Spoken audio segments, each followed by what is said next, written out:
গত 16 বছরে অনেকগুলো আন্দোলন সংগ্রাম হয়েছে, সে আন্দোলন সংগ্রামগুলো সর্বদিক লক্ষ্য হতে পারেনি। যে ডিভাইড অ্যান্ড রুল পলিসির মাধ্যমে বিগত 200 বছর ব্রিটিশরা আমাদেরকে শাসনের নামে করেছে, সেই ডিভাইড অ্যান্ড রুল পলিসি সে আমাদের মধ্যে জারি রেখেছিল। যে কারণে ওই সময়ের যে আন্দোলন, বিরোধী আন্দোলন, এটা সর্বদলীয় আন্দোলন হতে পারেনি। শিবির তার জায়গা থেকে আন্দোলন করেছে, বিএনপি আন্দোলন করেছে, জামাত আন্দোলন করেছে। ছাত্র শিবির এবং জামাত যখন আন্দোলন করছিল, বিএনপির যেভাবে ঐক্যবদ্ধভাবে আন্দোলন হওয়া দরকার ছিল সে সময় হয়নি। এবং আপনাদের মনে থাকার কথা, বেগম খালেদা জিয়া যখন মার্চ ফর ডেমোক্রেসির ঘোষণা দিয়েছিল, সেই কর্মসূচিতে ইসলামী ছাত্র শিবিরের প্রাইভেট বিশ্ববিদ্যালয়ের দায়িত্বশীল মানসুর শহীদ ছিল, কিন্তু সেদিন ছাত্রদল এবং বিএনপির নেতৃবৃন্দ সেদিন রাস্তায় নামেনি।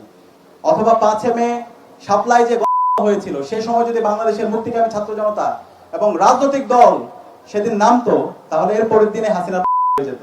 তো এইভাবে যদি আমরা দেখি, গত 16 বছরে অনেকগুলো আন্দোলন সংগ্রাম হয়েছে, সে আন্দোলন সংগ্রামগুলো সর্বদিক লক্ষ্য হতে পারেনি।